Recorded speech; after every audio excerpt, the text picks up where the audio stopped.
This is Jackie Helvey, and I'm here today with Deborah Pearson-Moyers, who owns Blue Skies at Mapleview. Hi, Deborah. Hi, thanks for coming. Thank you.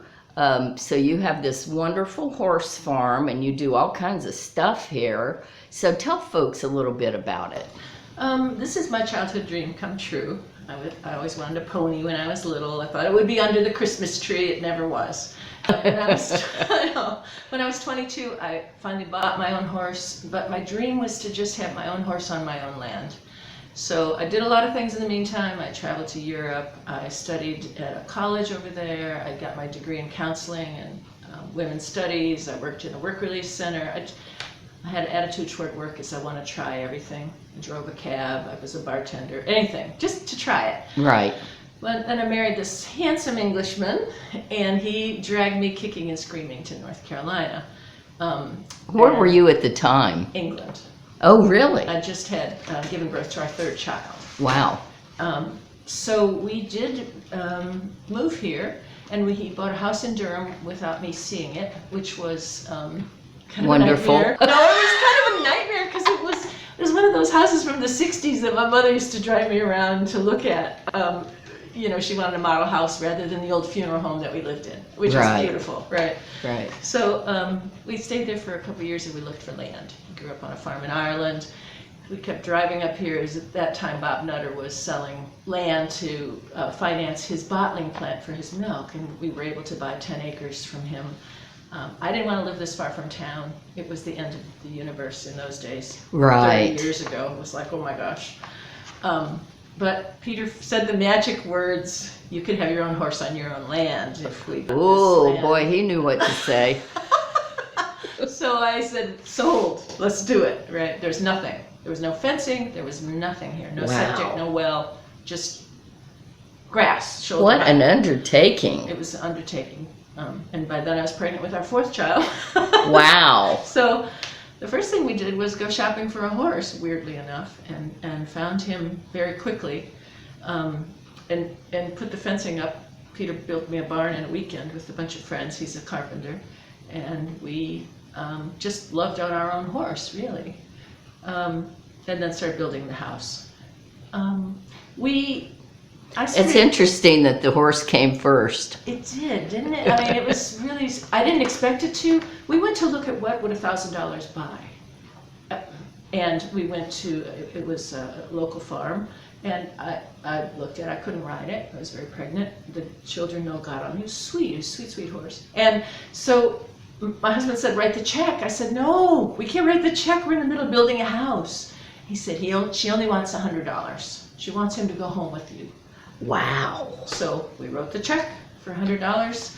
Peter built the fence, built the barn, and we brought him home, and we drove from Durham every day to feed and water him. It was wild. It was really... That's crazy.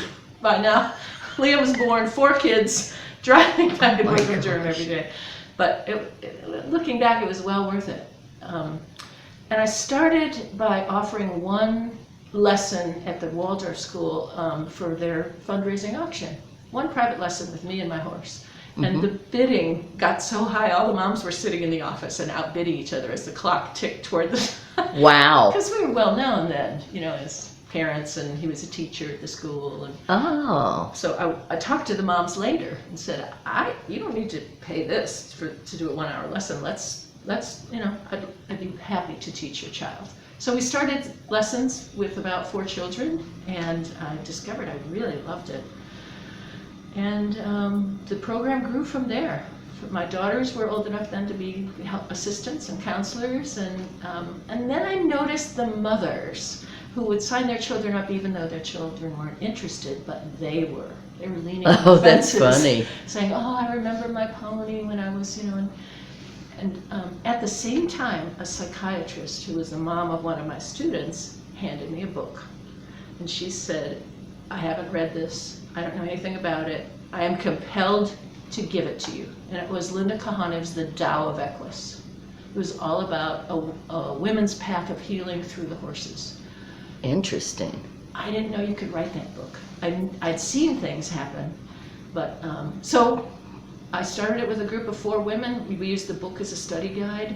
And year after year, it's been going now since 2003. I now have 3 returnee groups and 3 groups for women new to horses. Mm-hmm. And so we have a full load of women's intuitive riders. It's a different approach. It's different enough that I now hold a federal trademark on it, which is nice. Yeah, it's pretty cool. Now I need to just write the book.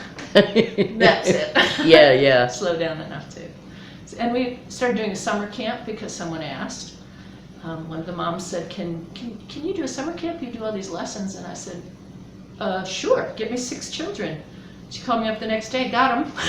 So we had a first little summer camp. Wow, Yeah. that's amazing. Horses are magnets. They're just, majestic. They're kind, soft eyes, sweet dispositions. We're really careful which horses we have here. But So how much land do you have out here, did you say? well, we started with 10 acres, Mhm. and then after a while, my neighbor, who was the partner of Muffin, who started the ice cream store, the Mapleview ice cream store, Oh, uh-huh. called me up and said, "I know you've been wanting my land." And I said, "Well, I have." So he sold me 5 more acres. Nice. Yeah, so we have 15 acres now, and I have 11 horses currently. 2 are mine, and 9 are owned by my former students. Interesting. And So you also board horses then? Is it just for particular people, or is that somebody that, something that, particular horses. Yeah. The horses have to be able to be used gently in the lesson program. Mhm. We're very different. We don't throw a saddle and a bit on and let the child go. We start them bareback with no tack. They do yoga on horseback first. oh, wow. It's true for the women as well, to find their natural seat so they can close their eyes and tell us which footfall is when, and really get in touch with the horse.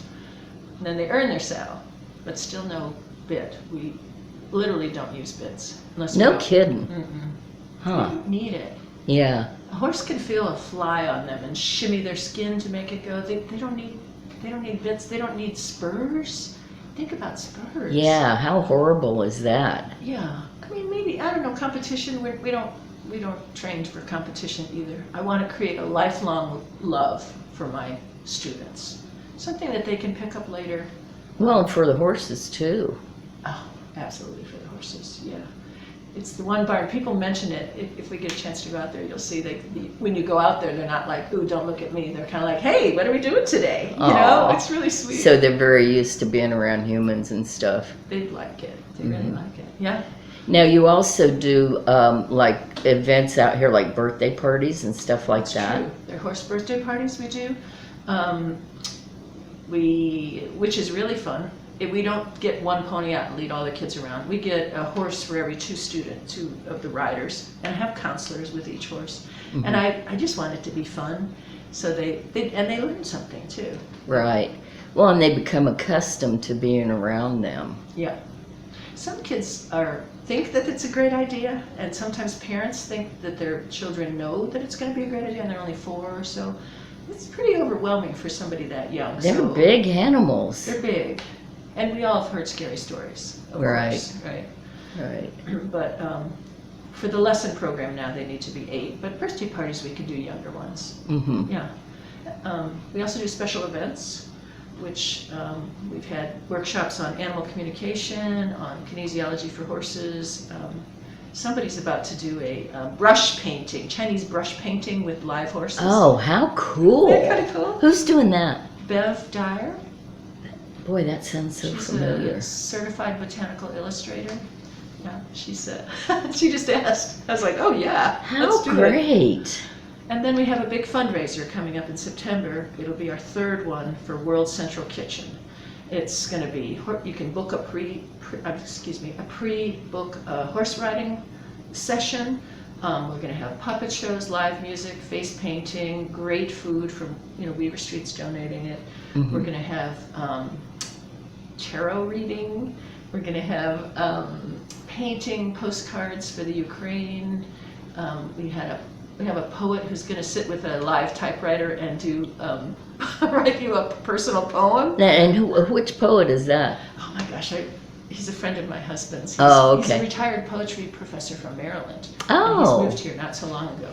Interesting. Yeah, really, really sweet man. Yeah. Sweet. Yeah. Well, that's so exciting. You've got so much stuff going on. Now your camps are already over for the year, right? Camps are over. We are currently signing up new women for the Women's Intuitive Riding, and children between 8 and 17 for the after-school program, which is on a Monday or a Thursday or a Saturday morning. So, but you have to remember the horses are only used half by me and half by the owners. They get half board off if I can include their horses in the lessons. Oh, that's a good deal. Yeah, it's a win-win. Yeah. So I get lovely women, fabulous horses, and we can ride together too. Yeah. What a great thing.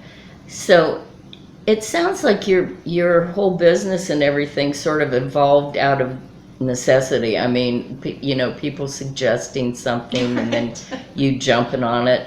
That's great. It must be great to feel like you're leaving a legacy, Yeah. Are your kids involved with this? Are they into horses or? They are both riders, the girls, but a lot of horse farms are closing.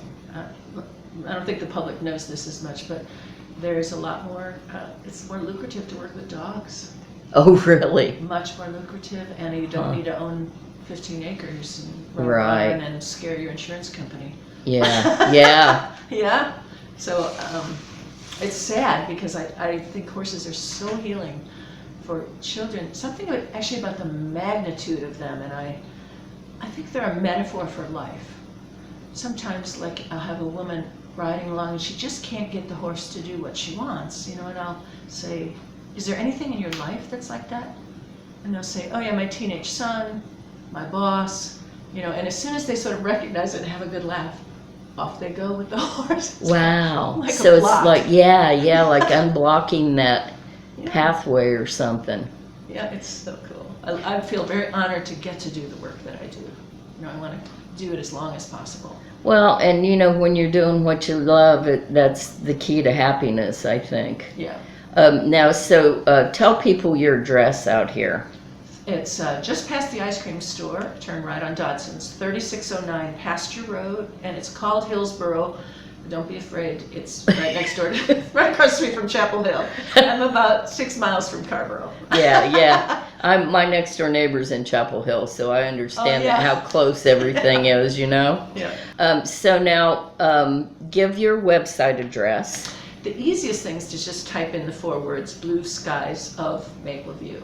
But the website is www.blueskiesmapleview.us. When we were setting up the website, we went to Puerto Rico, and I was like, ooh, let's start one down here. So I imagined that one day there would be .pr, but it never happened.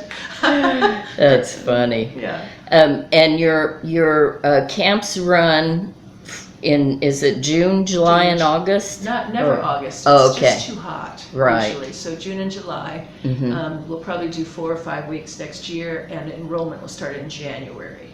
And the Women's Intuitive, how does that work? It's either like we're signing up now for the spring semester, and it is, I believe, a 12-week semester. The returning women get the spot 9:15 to 11:30, Tuesday, Wednesday, or Thursday. And then the new women come just after them, 12:15 to 2:15 on Tuesday, Wednesday, and if I fill up, possibly Monday morning. And how many people did you say? Well, there's only 6 in a group. I limit it to 6. So I have 18 returnees right now, and I have a few spots left on Tuesday and Wednesday. So now, tell us again the details about the fundraiser. Is this the third one that's going to be the third one? And we just really strongly believe that food is a universal human right, like Jose Andres. So we just started, the first thing we did was book horseback riding lessons. You need to book those in advance. It's $100 and you get a 1-hour ride. The first year, the horses were all decked out in Ukrainian flags. Oh, that how was cute. Just after Putin walked in. But now we might put medieval cloaks on them because that's quite fun. And then we're going to have everything else that we mentioned before. Yeah. Well, that's great. And like you said earlier, the Ukraine has sort of faded into the background, but the problems have not. Yeah. So it's really great that you guys recognize that and continue to, help provide for them with food and stuff. That's wonderful. So we don't designate it, if Gaza is more important, we, leave World Central Kitchen to decide the area of greatest need. Who knows, it may be South Carolina after this storm. They go internationally, they'll go in the United States. Oh, wow. Yeah, they've helped with Katrina, they've helped with various disasters in the United States. And that's called what again? World Central Kitchen. Oh, that's so cool. Yeah. Well, it's so great to see you and talk to Yeah. you. You've got just a wonderful little paradise out here. Thank you. So I guess it ended up being pretty good after all, huh? I'll never leave North Carolina. I love it. Yeah, I'm so surprised. yeah. I just really love North Carolina. I was silly. I'm from Illinois. Yeah. So now tell the website address one more time. www.blueskies, SKIES, Mapleview, one word, .us. Okay, great. Thank you Thank so you. much, Deborah. Yeah, thanks, Jackie.